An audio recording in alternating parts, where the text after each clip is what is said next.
أعوذ بالله من الشيطان الرجيم. بسم الله الرحمن الرحيم.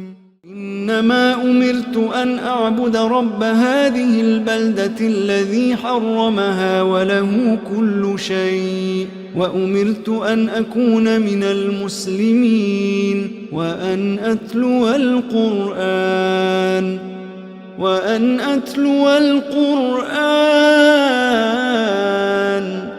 فمن اهتدى فإنما يهتدي لنفسه ومن ضل فقل إنما أنا من المنذرين وقل الحمد لله سيريكم آياته فتعرفونها وما ربك بغافل عما تعملون. അസ്സലാമു അലൈക്കും വറഹ്മത്തുള്ളാഹി വബറകാതുഹു. ഖുർആൻ പദം 1297 ദിവസത്തിലേക്ക് എല്ലാവരെയും ഹാർദമായി സ്വാഗതം ചെയ്യുന്നു. വിശുദ്ധ ഖുർആനിലെ 27-ാമത്തെ അധ്യായമായ സൂറത്തുൻ നംലിലെ 91 മുതൽ 93 വരെയുള്ള അവസാനത്തെ 3 ആയത്തുകളാണ് ഇന്ന് പഠന വിധേയമാക്കുന്നത്. ക്ലാസ് ആരംഭിക്കുന്നതിനായി ആദരണീയനായ ഡോക്ടർ AI വിലായത്തുള്ള സാഹിബിനെ ക്ഷണിക്കുന്നു. അസ്സലാമു അലൈക്കും വറഹ്മത്തുള്ളാഹി വബറകാതുഹു. أعوذ بالله من الشيطان الرجيم. بسم الله الرحمن الرحيم. إنما أمرت أن أعبد رب هذه البلدة الذي حرمها وله كل شيء وأمرت أن أكون من المسلمين وأن أتلو القرآن فمن اهتدى فإنما يهتدي لنفسه ومن ضل فقل إنما أنا من المنذرين وقل الحمد لله سيريكم آياته فتعرفونها وما ربك بغافل عما تعملون. صدق الله العلي العظيم. സൂറത്തുൻ നംലിലെ 91 മുതൽ 93 വരെയുള്ള അവസാനത്തെ 3 ആയത്തുകളാണ് ഞാൻ നിങ്ങളെ കേൾപ്പിച്ചിട്ടുള്ളത്. വളരെയേറെ ചരിത്ര സംഭവങ്ങളും ചരിത്ര കഥാപാത്രങ്ങളും ഒക്കെ പരാമർശിക്കപ്പെടുകയും വിശദമായ കഥാകഥനം ഉൾക്കൊള്ളുകയോ ഒക്കെ ചെയ്യുന്ന വളരെ ശ്രദ്ധേയമായൊരു സൂറത്താണ് നമ്മൾ പഠനം പൂർത്തീകരിച്ചുകൊണ്ടിരിക്കുന്ന സൂറത്തുൻ നംൽ. അതിലെ ചരിത്ര സംഭവങ്ങളുടെ വിവരണവും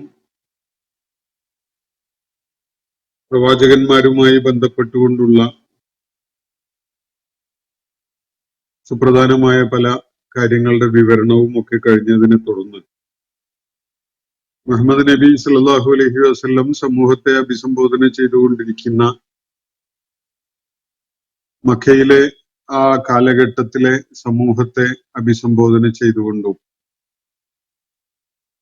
മനുഷ്യരാശിയെ മൗലികമായ സ്വത്വപരമായ വിഷയങ്ങളിലേക്ക് അവരുടെ ശ്രദ്ധ തിരിച്ചുവിട്ടുകൊണ്ടും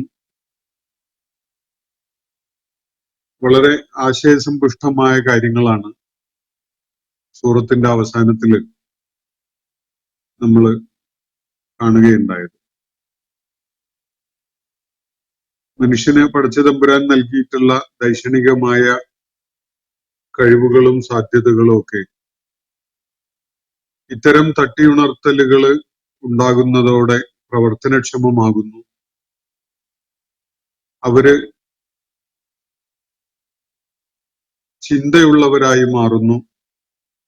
അവരിലെ അന്വേഷണ ത്വര ശക്തിപ്പെടുകയും സത്യം തേടി കണ്ടെത്തുവാനുള്ള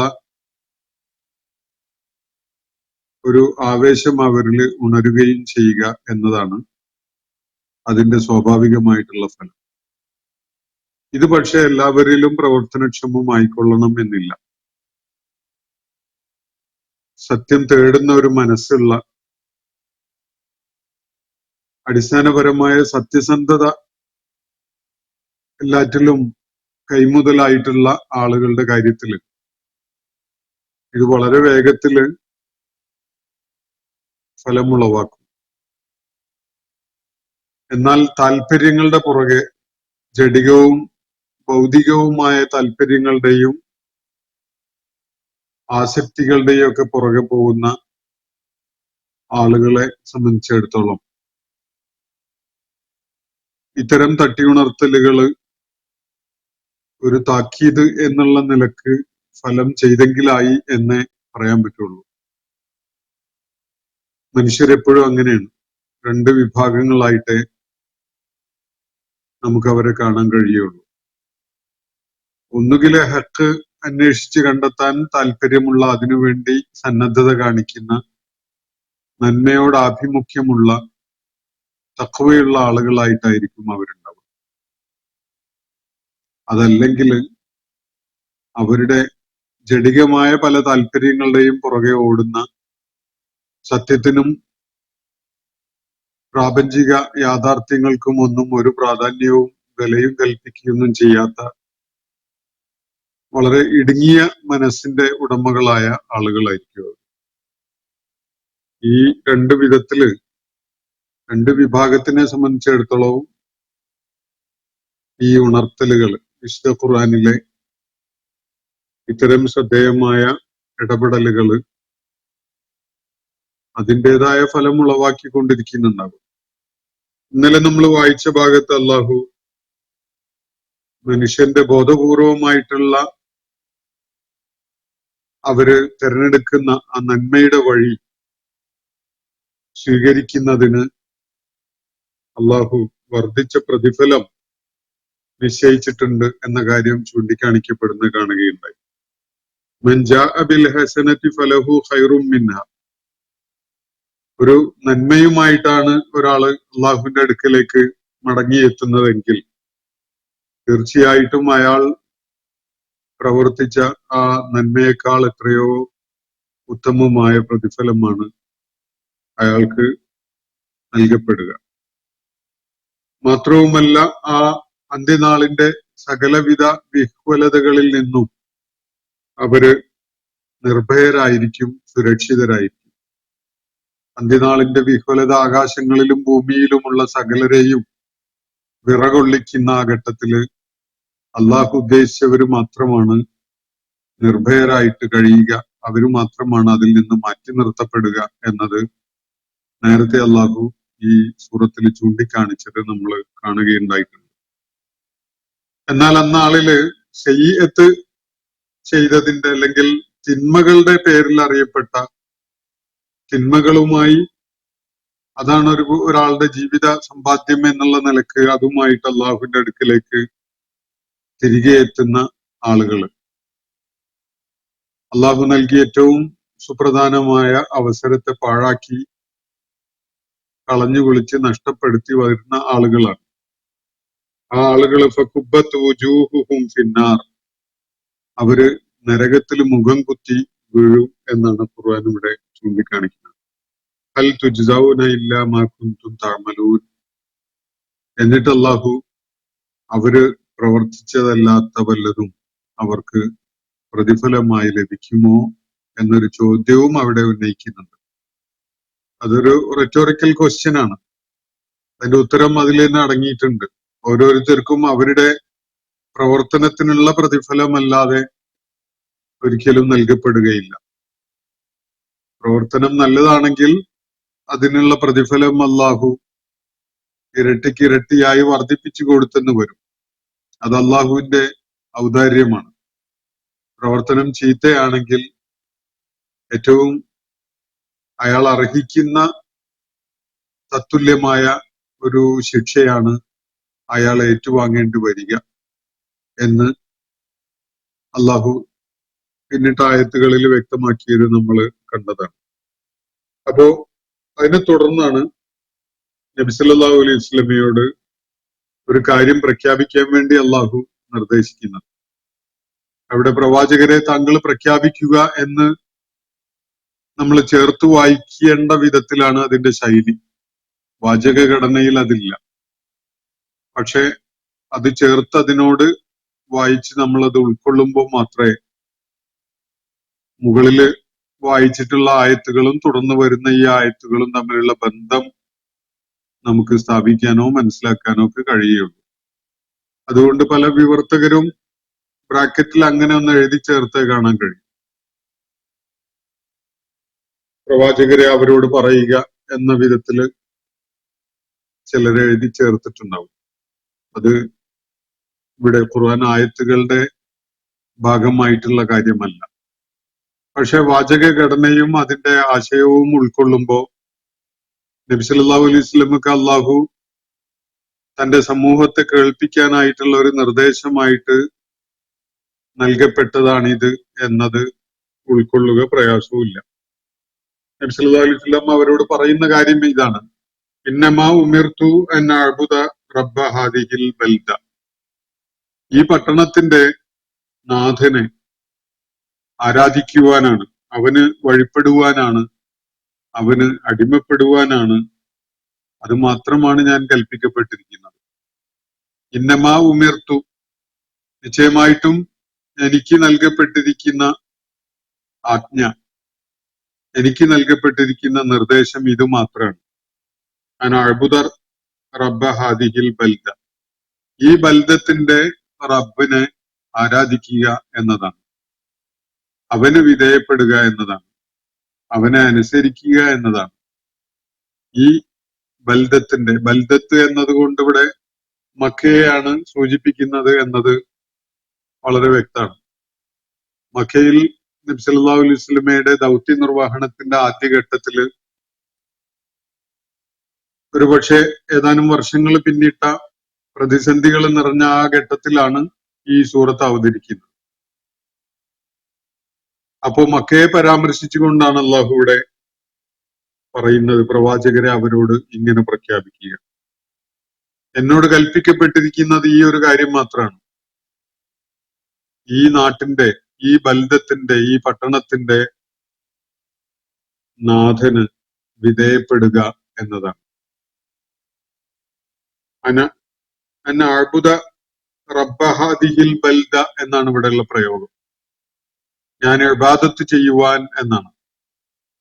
ഈ ബൽദത്തിന്റെ റബ്ബിന് ഞാൻ ഇബാദത്ത് ചെയ്യുക എന്നതാണ് എനിക്ക് നൽകപ്പെട്ടിട്ടുള്ള നിർദ്ദേശം.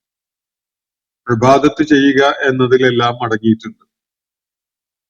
അത് അബ്ദ് എന്ന വാക്കുമായി ബന്ധമുണ്ട്. അതുപോലെ ഇബാദത്ത് എന്ന ആരാധനാ കർമ്മം എന്നതുകൊണ്ട് നമ്മൾ ഉദ്ദേശിക്കുന്ന അർത്ഥതലങ്ങൾ സൂചിപ്പിക്കുന്നുണ്ട്. അള്ളാഹുവിന്, അവന് വിധേയപ്പെട്ടുകൊണ്ട് അവന്റെ മുന്നില് സമർപ്പിച്ചവരായി മാറുക. അപ്പോഴാണ് ഒരാൾ മുസ്ലിം ആവുക. അസ്ലമ എന്ന് പറഞ്ഞാൽ ഉദ്ദേശിക്കുന്ന അതാണ്, അവന് വിധേയപ്പെട്ടവരായി മാറുക എന്നതാണ്. അപ്പൊ ഇതൊക്കെയും ഈ പദത്തിൽ അടങ്ങിയിട്ടുണ്ട്. അപ്പൊ വിധേയപ്പെടല് അള്ളാഹുവിനായിക്കൊണ്ട് അവനെ അനുസരിച്ചുകൊണ്ട് അവന് ആരാധനകൾ അർപ്പിച്ചുകൊണ്ട് നിലകൊള്ളുന്ന ആളായി മാറാനാണ് അള്ളാഹു എന്നോട് കൽപ്പിച്ചിട്ടുള്ളത് എന്ന് പ്രഖ്യാപിക്കാനാണ് പറയുന്നത്. ഇവിടെ അള്ളാഹുവിനെ പരിചയപ്പെടുത്തുന്നത് റബ്ബ ഹാദിഹിൽ ബൽദ എന്ന വിധത്തിലാണ്, ഈ പട്ടണത്തിന്റെ നാഥൻ എന്ന്. പ്രപഞ്ചം മുഴുവനും അള്ളാഹുവിന്റെ സൃഷ്ടിപ്പാകുമ്പോ ഭൂമി മുഴുവനായും അള്ളാഹുവിന്റെ സൃഷ്ടിപ്പാണെന്നിരിക്കെ ഈ പട്ടണത്തിന്റെ നാഥൻ എന്ന് അള്ളാഹുവിനെ പരാമർശിച്ചുകൊണ്ട് പറയുന്നതിന് എന്താണ് പ്രസക്തി എന്നത് ആലോചനയ്ക്ക് വിധേയമാക്കേണ്ട ഒരു വിഷയമാണ്. ഈ പട്ടണത്തിന്റെ നാഥൻ എന്നാണ് ഇവിടെ പറയുന്നത്, ഈ നാടിന്റെ നാഥൻ. അപ്പൊ ബൽദത്ത് എന്നത് മക്കയെയാണ് സൂചിപ്പിക്കുന്നത് എന്നത് വിശുദ്ധ ഖുർആനിലെ വേറെയും പ്രയോഗങ്ങളിൽ നിന്ന്, സൂറത്ത് ഖുറൈശിലും അതുപോലെ പലയിടങ്ങളിലുള്ള പരാമർശങ്ങളില് അവയൊക്കെ തന്നെ ഇതിനോട് ചേർത്ത് വെക്കുമ്പോൾ നമുക്ക് ടെക്സ്ച്വൽ ആയിട്ട് തന്നെ തെളിയിക്കാനും ബോധ്യപ്പെടാനും കഴിയുന്ന കാര്യമാണ്. അതിൽ തർക്കത്തിനൊന്നും സ്പേസ് ഒന്നുമില്ല. അപ്പൊ ഈ ബൽദത്തിന്റെ റബ്ബിന് വിധേയപ്പെടാനാണ് എന്നോട് കൽപ്പിക്കപ്പെട്ടിരിക്കുന്നത് എന്ന് പറയാനാണ് നബി സല്ലല്ലാഹു അലൈഹി വസല്ലം ഇപ്പോൾ നിർദ്ദേശിക്കപ്പെട്ടിരിക്കുന്നത്. അപ്പൊ എന്താണ് ഈ ബൽദത്തിന്റെ റബ്ബ് എന്ന് പറഞ്ഞ് പരിമിതപ്പെടുത്തിയതിന്റെ കാരണം എന്നത് ആലോചിക്കാവുന്നതാണ്. നബി സല്ലല്ലാഹു അലൈഹി വസല്ലം ദൗത്യ നിർവഹണം ആരംഭിക്കുന്നത് തന്റെ ജന്മനാട്ടില് മക്കയിലാണ്. അന്ന് തന്റെ പ്രബോധനം മക്കയിലേക്ക് മാത്രമാണ് നിർവഹിക്കപ്പെട്ടുകൊണ്ടിരിക്കുന്നത്. തന്റെ ചുറ്റുപാടുമുള്ള ആളുകളോടാണ്, തന്റെ നാട്ടുകാരോടും ഗോത്രക്കാരോടും ഒക്കെയാണ് നബി സല്ലല്ലാഹു അലൈഹി വസല്ലം പ്രബോധന ദൗത്യം നിർവഹിച്ചുകൊണ്ടിരിക്കുന്നത്. ഇത് പക്ഷെ അതിനേക്കാളേറെ പ്രാധാന്യമുണ്ട്. തുന്തിറ ഉമ്മൽ ഖുറ വമൻ ഹൗലഹ എന്ന് വിശുദ്ധ ഖുർആൻ മറ്റിടത്ത് പറയുന്നത് കാണാം. അള്ളാഹുവിന്റെ പ്രവാചകന്റെ ദൗത്യം ഉമ്മുൽ ഖുറയിലെ ആളുകളെയും ചുറ്റുപാടുമുള്ള ആളുകളെയും താക്കീത് ചെയ്യുക എന്നതാണ് അവിടെ പറയുന്നത്. വേറെ ഒരിടത്ത് മുഴു ലോകത്തെയും ആളുകൾക്കുള്ള താക്കീതുകാരനായിട്ടാണ്, അതുപോലെ കാരുണ്യമായിട്ടാണ്, സന്തോഷ വാർത്ത നൽകുന്നവനായിട്ടാണ് നബി സല്ലല്ലാഹു അലൈഹി വസല്ലം നിയോഗിക്കപ്പെട്ടത് എന്നതും കാണാൻ കഴിയും. അപ്പോ മക്കയാണ് പ്രഭവ കേന്ദ്രം. നബി സല്ലല്ലാഹു അലൈഹി വസല്ലമയുടെ പ്രബോധന ദൗത്യത്തിന്റെ മാത്രമല്ല, മനുഷ്യ സമൂഹത്തിന്റെ മുഴുവനായും തന്നെ അവരുടെ പ്രഭവ കേന്ദ്രം മക്കയാണ് എന്നത് ചരിത്രപരമായി പരിശോധിച്ചാൽ നമുക്ക് മനസ്സിലാക്കാൻ കഴിയും. അപ്പോ മക്കയും അതിന്റെ ചുറ്റുപാടും എന്ന് പറഞ്ഞ ആ വൃത്തം കഅബക്ക് ചുറ്റുമായി രൂപപ്പെട്ടു വരുന്ന നീണ്ടു പോകുന്ന നമസ്കാരത്തിന്റെ അണികള്, സഫുകള് മനസ്സിലൊന്ന് കണ്ണോടിച്ചാല്, അങ്ങനെ ഒരു ചിത്രം നമ്മളൊന്ന് മനസ്സിൽ കണ്ടാല് നമുക്കത് വ്യക്തമാവും. കഅബയാണ് കേന്ദ്രം. കഅബക്ക് ചുറ്റുമായിട്ട് രൂപപ്പെടുന്ന നമസ്കാരത്തിന്റെ സഫുകൾ വൃത്താകൃതിയിൽ അങ്ങനെ വികസിച്ചു പോവുകയാണ്. അത് ലോകമെമ്പാടുമുള്ള മസാജിദുകളിലും മുസ്ലിം വ്യക്തികളുടെ വീടുകളിലും അവരുടെ പ്രാർത്ഥനാ ഇടങ്ങളിലുമായിട്ട് കണ്ണി ചേർത്ത് വളരെ വിശാലമായ വൃത്തങ്ങള് കഅബക്ക് ചുറ്റും രൂപപ്പെട്ട് അണിയായിട്ട് നിരന്നു നിന്നുകൊണ്ടാണ് ആ പ്രാർത്ഥന നിർവഹിക്കപ്പെടുന്നത്. അപ്പൊ ഈ ബൽദത്താണ് തുടക്കം. ഈ ബൽദത്തിന് അള്ളാഹു വലിയ പ്രാധാന്യം നൽകിയിട്ടുണ്ട്. സൃഷ്ടിപ്പിന്റെ തുടക്കം മുതൽ തന്നെ മനുഷ്യ രാശിയുടെ ചരിത്രം, മാനവതയുടെ ചരിത്രവുമായി ബന്ധപ്പെട്ടുകൊണ്ട് തന്നെ വലിയ പ്രാധാന്യമുള്ള ഒരു പൊസിഷൻ ഇതിന് നൽകുകയും അതിനെ ആദരണീയമായി വെക്കുകയും ചെയ്തിട്ടുണ്ട്. അത് ഹറം പ്രദേശമാണ്.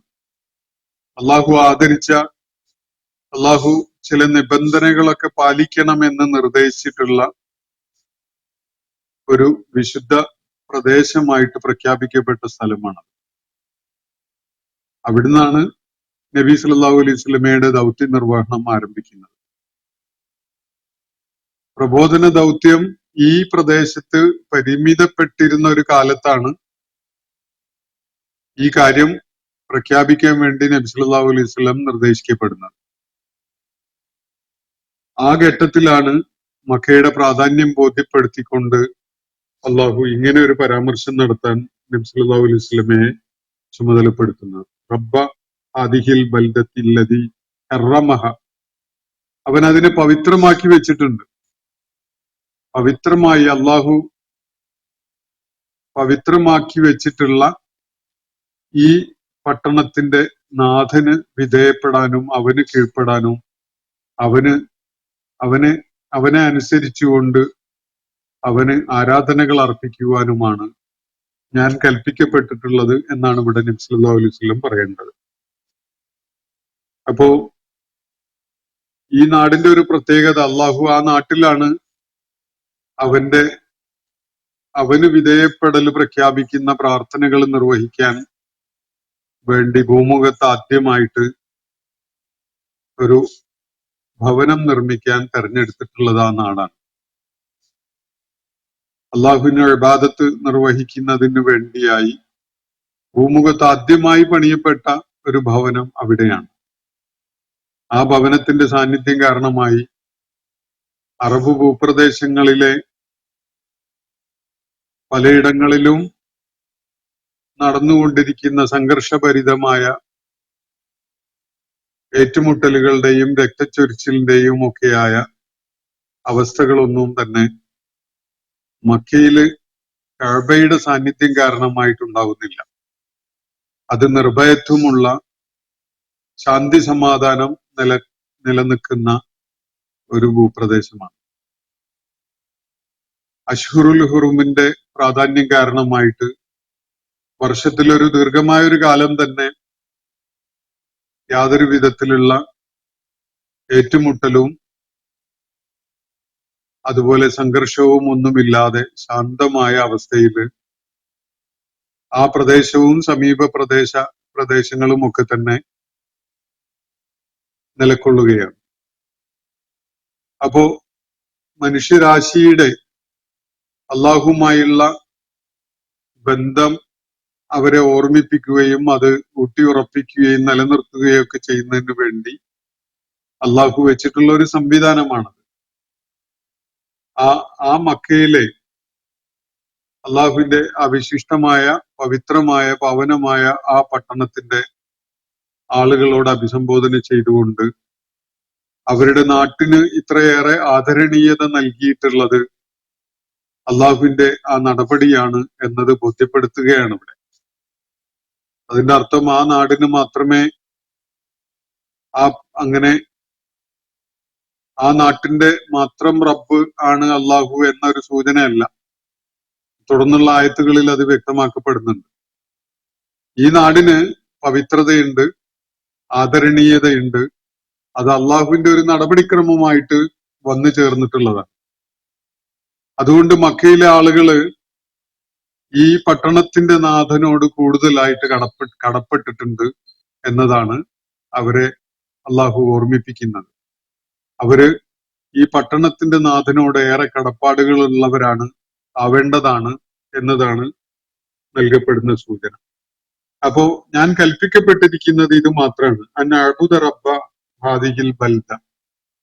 ഈ നാടിന്റെ, ഈ പട്ടണത്തിന്റെ റബ്ബിനെ ഇബാദത്ത് ചെയ്യാനാണ് ഞാൻ കൽപ്പിക്കപ്പെട്ടിരിക്കുന്നത്.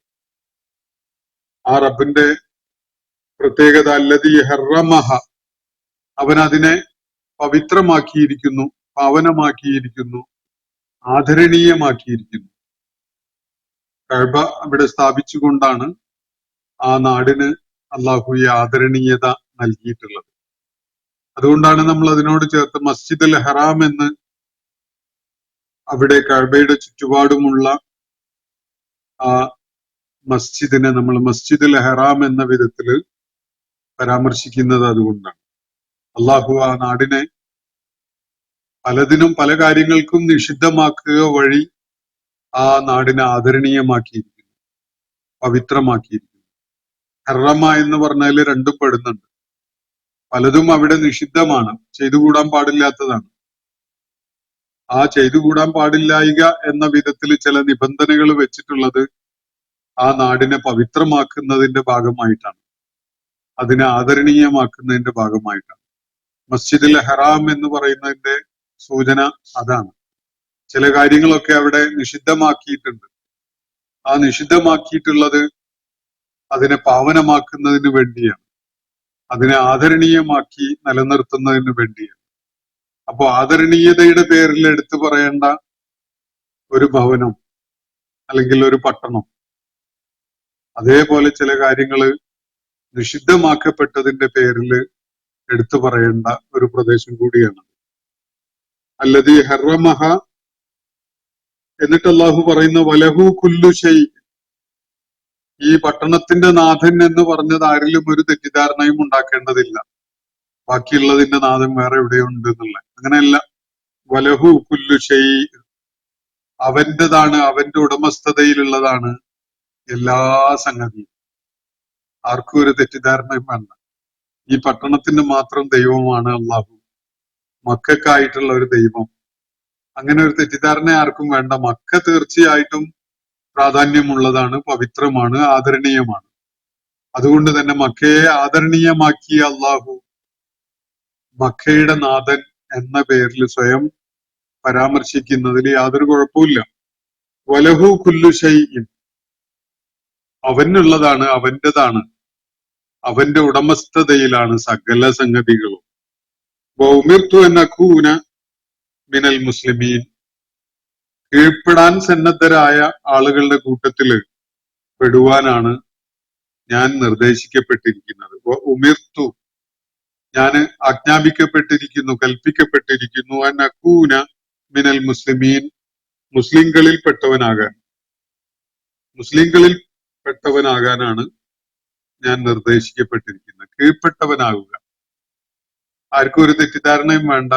ഏതെങ്കിലും രാജാവിനോ ഭരണവ്യവസ്ഥയ്ക്കോ ഭരണഘടനക്കോ അല്ലെങ്കിൽ പോലീസ് സംവിധാനത്തിനോ അധികാര കേന്ദ്രത്തിനോ കീഴ്പ്പെടാനാണ് ഇവിടെ പറയുന്നത് എന്ന്. അങ്ങനെയല്ല. സ്രഷ്ടാവായ പ്രപഞ്ചനാഥനായ അള്ളാഹുവിന് സ്വമേധയാ സമർപ്പിക്കാൻ സന്നദ്ധനായ ആളാവാനാണ് എന്നോട് അവൻ കൽപ്പിച്ചിരിക്കുന്നത് എന്നാണ് അള്ളാഹുവിടെ വ്യക്തമാക്കുന്നത്. നബി സല്ലല്ലാഹു അലൈഹി വസല്ലമയോട് അങ്ങനെ പറയാൻ വേണ്ടിയാണ് അള്ളാഹുവിടെ നിർദ്ദേശിക്കുന്നത്. ഇനി തുടർന്ന് പറയുന്ന അതുലുൽ ഖുർആൻ, ഈ ഖുർആൻ തിലാവത്ത് ചെയ്ത് കേൾപ്പിക്കാനും എന്നോട് നിർദ്ദേശിച്ചിരിക്കുകയാണ്. ഞാൻ നിർദ്ദേശിക്കപ്പെട്ടിരിക്കുന്ന മറ്റൊരു കാര്യം ഇതാണ്. അതുലുൽ ഖുർആൻ, ഈ ഖുർആൻ തിലാവത്ത് ചെയ്ത് പാരായണം ചെയ്ത് കേൾപ്പിക്കാൻ. അതിനെ തിലാവത്ത് ചെയ്ത് കേൾപ്പിക്കുക എന്ന് പറയുന്ന വിധത്തിൽ വായിക്കാം. അതേപോലെ തന്നെ മറ്റൊരു സാധ്യതയുള്ളത് അത് പ്രയോഗത്തിൽ കൊണ്ടുവരുന്നവനായി നിലക്കൊള്ളുക എന്നതുമുണ്ട്. തലാ യത്ലു എന്ന് പറഞ്ഞാൽ പിന്തുടരുക എന്ന അർത്ഥവും അതിന് വരുന്നുണ്ട്.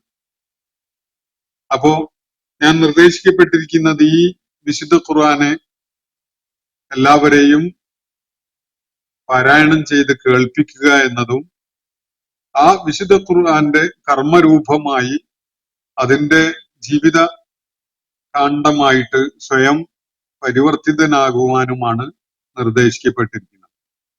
ആയിഷ റളിയല്ലാഹു അൻഹ ചൂണ്ടിക്കാണിച്ച വിധത്തില് നബി സല്ലല്ലാഹു അലൈഹി വസല്ലമയുടെ ഖുൽഖ്, അദ്ദേഹത്തിന്റെ സ്വഭാവം ഖുർആൻ ആയിരുന്നു എന്നതാണല്ലോ. അപ്പോ വിശുദ്ധ ഖുർആൻ മുന്നോട്ട് വെക്കുന്ന ഏറ്റവും ഐഡിയലായ മനുഷ്യ സ്വഭാവത്തിന്റെ ജീവിച്ചു കാണിച്ച രൂപമായിരുന്നു നബി സല്ലല്ലാഹു അലൈഹി വസല്ലം എന്നതാണ് ആയിഷ റളിയല്ലാഹു അൻഹ ആ ഹദീസില് അല്ലെങ്കിൽ ആ റിപ്പോർട്ടിൽ വ്യക്തമാക്കുന്നത്. അപ്പോ നബി സല്ലല്ലാഹു അലൈഹി വസല്ലമയോട് അള്ളാഹു നൽകിയിട്ടുള്ള നിർദ്ദേശം അതുലുൽ ഖുർആൻ, ഈ ഖുർആൻ പാരായണം ചെയ്ത് കേൾപ്പിക്കാനാണ്. അതോടൊപ്പം തന്നെ ആ ഖുർആന്റെ ജീവിക്കുന്ന മാതൃകയായിട്ട് നിലകൊള്ളുവാനുമാണ്. അതുലുൽ ഖുർആൻ ഫമൻ ഇഹ്തദാ ഫഇന്നമാ യഹ്തദി ലിനഫ്സി, അത്രയും ചെയ്തു കഴിഞ്ഞാൽ പിന്നെയുള്ള സാധ്യത അത് കണ്ട് പലരും സന്മാർഗികളായെന്ന് വരും. ആരെങ്കിലും സന്മാർഗികളാകുന്നുവെങ്കിൽ അതിന്റെ പ്രയോജനം അയാൾക്ക് തന്നെയാണ്. ആരെങ്കിലും തൃപ്തിപ്പെടുത്താൻ വേണ്ടി, ആർക്കെങ്കിലും പ്രയോജനം ഉണ്ടാകാൻ വേണ്ടി ആരും സന്മാർഗികളാവേണ്ടതില്ല. സ്വന്തം ആവശ്യത്തിന് വേണ്ടി, തനിക്ക് തന്നെ പ്രയോജനം ഉണ്ടാകാൻ വേണ്ടിയാണ് ഓരോരുത്തരും സന്മാർഗികളാവേണ്ടത്. ഫമൻ ഇഹ്തദാ, ആരെങ്കിലും സന്മാർഗിയാവുന്നുവെങ്കിൽ ഫഇന്നമാ യഹ്തദി ലിനഫ്സി, അവന് തന്നെ പ്രയോജനമുണ്ടാകുന്നതിന് വേണ്ടിയാണ് അവൻ സന്മാർഗിയാവുന്നത്. വമൻ വല്ല, ആരെങ്കിലും ദുർമാർഗിയാവുന്നുവെങ്കിൽ ഫഖുൽ, അവരോട് പറഞ്ഞേക്കുക ഇന്നമാ അന മിനൽ മുൻദിരീൻ, ഞാനൊരു താക്കീതുകാരൻ മാത്രമാണ് കേട്ടോ എന്ന് പറഞ്ഞേക്കുക എന്നാണ് നബി സല്ലല്ലാഹു അലൈഹി വസല്ലമയോട് അല്ലാഹു നിർദ്ദേശിക്കുന്നത്. ഒരാൾ ചൂസ് ചെയ്യുന്നത് ലലാലത്തിൽ പോകാനാണ് എങ്കിൽ വല്ലാതെ തർക്കത്തിനും അടിപിടിക്കൊന്നും അവരോട് നിൽക്കണ്ട. പറഞ്ഞേക്കുക, ഒരു താക്കീത് നൽകുക, മുന്നറിയിപ്പ് നൽകുക എന്നത് മാത്രമാണ് കേട്ടോ എന്നെ ഏൽപ്പിച്ച പണി, ബാക്കിയൊക്കെ നിങ്ങൾക്കാണ്. ഒമൻ വല്ല, ആരെങ്കിലും ഹിദായത്തില് വരുന്നുവെങ്കിൽ തീർച്ചയായിട്ടും അതിന്റെ പ്രയോജനം അയാൾക്ക് തന്നെയാണ്. അതിനു വേണ്ടിയാണ് അയാൾ അത് ചെയ്യുന്നത്. എന്നാൽ ആരെങ്കിലും ലലാലത്ത് തെരഞ്ഞെടുക്കുന്നുവെങ്കിൽ വമൻ ലല്ല, ആരെങ്കിലും ലലാലത്ത് തെരഞ്ഞെടുക്കുന്നുവെങ്കിൽ ഫഖുൽ, അയാളോട് പറഞ്ഞേക്കുക ഇന്നമാ അന മിനൽ മുൻദിരീൻ, ഞാൻ താക്കീതുകാരുടെ കൂട്ടത്തിൽ ഒരാൾ മാത്രം. എന്നെ ഏൽപ്പിച്ച ചുമതല അത്രയേ ഉള്ളൂ. നിങ്ങളെ നിർബന്ധിച്ച് പ്രലോഭിപ്പിച്ച് അല്ലെങ്കിൽ നിങ്ങളെ സമ്മർദ്ദം ചെലുത്തി ഈ സത്യമാർഗത്തിലേക്ക് കൊണ്ടുവരാൻ അങ്ങനെ ഒരു ദൗത്യം എന്നെ ഏൽപ്പിച്ചിട്ടില്ല. കാര്യങ്ങൾ നിങ്ങളെ വ്യക്തമാക്കി അറിയിച്ചു തരിക, നിങ്ങൾക്ക് ആവശ്യമായ താക്കീതും സന്തോഷ വാർത്തയും അറിയിക്കുക, ബാക്കി നിങ്ങളുടെ തെരഞ്ഞെടുപ്പാണ്, നിങ്ങളുടെ ചോയ്സ് ആണ്. ആ വിധത്തിൽ അറിയിക്കാനാണ് നബി സല്ലല്ലാഹു അലൈഹി വസല്ലമയോട് അള്ളാഹുവിടെ നിർദ്ദേശിക്കുന്നത്. തുടർന്ന് അവസാനമായി ഈ സൂറത്തിന്റെ ഏറ്റവും അവസാനത്തെ 93-ാമത്തെ ആയത്തില് അള്ളാഹു മറ്റൊരു നിർദ്ദേശം നബി സല്ലല്ലാഹു അലൈഹി വസല്ലമക്ക് നൽകുകയാണ്. വഖുൽ, പ്രവാചകരെ ഇങ്ങനെ കൂടി പറഞ്ഞേക്കുക, അൽഹംദുലില്ലാഹ്, അള്ളാഹുവിനാണ് സകല സ്തുതികളും. സ്തുതി അർഹിക്കുന്നത് അള്ളാഹുവാണ്, അള്ളാഹുവിനാണ് സർവസ്തുതി. സയുരീക്കും ആയാതിഹി, അവൻ തീർച്ചയായിട്ടും അവന്റെ ചില ദൃഷ്ടാന്തങ്ങളെ നിങ്ങളെ കാണിക്കും. നാളുകൾ പിന്നിടുമ്പോ അവര് കാണാനിരിക്കുന്ന ചില ദൃഷ്ടാന്തങ്ങളുണ്ട്. താക്കീതുകാരനായിട്ടും മുബശ്ശിറായിട്ടും അള്ളാഹുവിന്റെ ദൂതൻ മനുഷ്യരാശിയുടെ മുന്നിൽ അവതരിപ്പിച്ചിട്ടുള്ള ജീവിത ദർശനം ഹക്കാണ് എന്ന കാര്യം അവരെ ബോധ്യപ്പെടുത്തുന്ന ചില ദൃഷ്ടാന്തങ്ങള് വൈകാതെ തന്നെ പ്രകടമാവാനുണ്ട്. സയുരീക്കും ആയാതിഹി, അവന്റെ ദൃഷ്ടാന്തങ്ങൾ അവൻ വൈകാതെ തന്നെ നിങ്ങളെ കാണിക്കും. ഫതഅരിഫൂനഹ, അപ്പോ നിങ്ങൾക്കത് തിരിച്ചറിയാനും സാധിക്കും.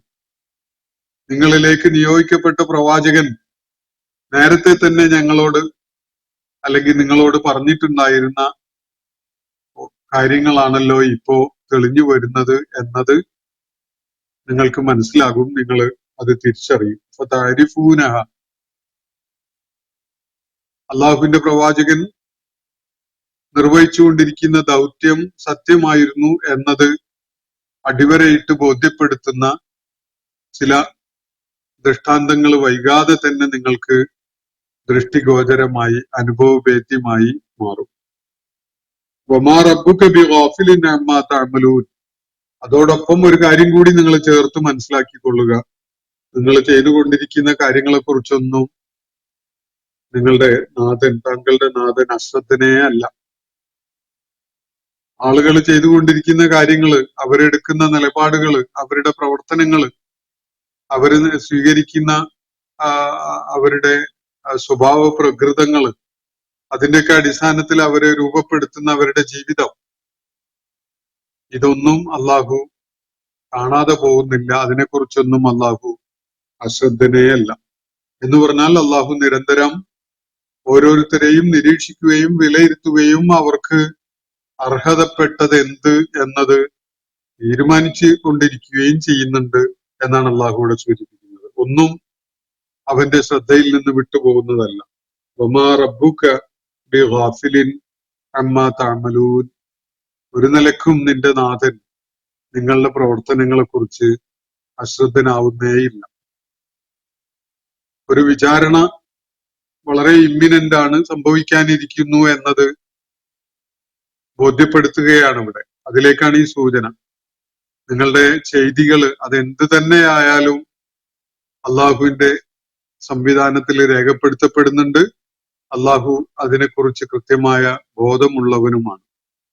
ഒന്നും അവന്റെ ശ്രദ്ധ പതിയാതെ പോകുന്നില്ല എന്നതാണ് സൂചിപ്പിക്കപ്പെടുന്നത്. എന്ന് പറഞ്ഞാൽ അതിന്റെയൊക്കെ അടിസ്ഥാനത്തിലാണ് നിങ്ങളുടെ ആഖിബത്ത് തീരുമാനിക്കപ്പെടാൻ പോകുന്നത് എന്ന കാര്യം കൂടി അവരെ ഉണർത്തിയേക്കുക എന്നതാണ് അള്ളാഹു നബി സല്ലല്ലാഹു അലൈഹി വസല്ലമയോട് ഇവിടെ പ്രത്യേകമായിട്ട് ചുമതലപ്പെടുത്തുന്ന കാര്യം. മക്കയിലെ ആളുകൾക്ക് ഇതിനകം ദൈവിക ജീവിത ദർശനത്തിന്റെ കമ്പും കാതലുമായ കാര്യങ്ങളൊക്കെ തന്നെ വളരെ വ്യക്തതയോടുകൂടി പഠിപ്പിക്കപ്പെട്ട് കഴിഞ്ഞിട്ടുണ്ട്. അതിനെ തുടർന്നുള്ള ഒരു താക്കീതിന്റെയും മുന്നറിയിപ്പിന്റെയും ഒരു ഓർമ്മപ്പെടുത്തലിന്റെയും സ്വഭാവത്തിലുള്ള കാര്യങ്ങളാണ് ഈ സൂറത്തിന്റെ അവസാനത്തില് അവരെ കേൾപ്പിക്കുന്നത്. ഈ സൂറത്തിന്റെ പര്യവസാനം ഇങ്ങനെയൊക്കെയാണ്. വളരെയേറെ സാരസമ്പുഷ്ടമായ ഗൗരവതരമായ വളരെ ഏറെ വിചാരം നമ്മിൽ ഉണർത്തുന്ന, വളരെയേറെ ചിന്ത ഉണർത്തുന്ന വിധത്തിലുള്ള ആശയങ്ങളാണ് ഈ സൂറത്തിന്റെ അവസാനത്തിൽ അല്ലാഹു നമ്മുടെ മുന്നിലേക്ക് കൊണ്ടുവരുന്നത്. ഇന്നത്തെ സെഷൻ ഞാനിവിടെ അവസാനിപ്പിക്കുകയാണ്. ഈ സൂറത്തുമായി ബന്ധപ്പെട്ടുകൊണ്ടുള്ള ചോദ്യങ്ങള്, നിരീക്ഷണങ്ങള്, അഭിപ്രായങ്ങള്, വിലയിരുത്തലുകളും ഒക്കെ പങ്കുവെക്കാനുള്ള അവസരമാണ് ഇനി നാളെയും മറ്റന്നാളും ഒക്കെ ആയിട്ടുള്ള ദിവസം. ചോദ്യങ്ങള് ഉദ്ദേശിക്കുന്നവര് നമ്മുടെ ഗ്രൂപ്പിൽ പോസ്റ്റ് ചെയ്യാം. അതുപോലെ വേറെ ലൈവായിട്ട് ഉന്നയിക്കുകയൊക്കെ ചെയ്യാം. ചോദ്യങ്ങൾ ഉന്നയിക്കുകയും കാര്യങ്ങളെ വളരെ കണിശമായി വിവേചിച്ച് കീറിമുറിച്ച് മനസ്സിലാക്കുകയൊക്കെ ചെയ്യുമ്പോഴാണ് ഖുർആന്റെ മഹത്വം ഉൾക്കൊള്ളാൻ നമുക്ക് അവസരം ഉണ്ടാകുക. അതുകൊണ്ട് എല്ലാവരും അത്തരം ഒരു പ്രയത്നത്തിന് വേണ്ട പരിഗണന നൽകേണ്ടതുണ്ട് എന്ന് മാത്രം സൂചിപ്പിച്ചുകൊണ്ട് അവസാനിപ്പിക്കുകയാണ്. വാഖിർ ദഅ്വാന അനിൽ ഹംദുലില്ലാഹി റബ്ബിൽ ആലമീൻ. അസ്സലാമു അലൈക്കും വറഹ്മത്തുള്ളാഹി വബറകാതുഹു. ഇന്നത്തെ ഖുർആൻ പദം ഇവിടെ സമാപിക്കുന്നു. ഖുർആൻ പഠനത്തിൽ പങ്കെടുത്ത എല്ലാവർക്കും അല്ലാഹു അർഹമായ പ്രതിഫലം നൽകി അനുഗ്രഹിക്കട്ടെ. വആഖിർ ദഅ്വാന അനിൽ ഹംദുലില്ലാഹി റബ്ബിൽ ആലമീൻ. അസ്സലാമു അലൈക്കും വറഹ്മത്തുള്ളാഹി വബറകാതുഹു.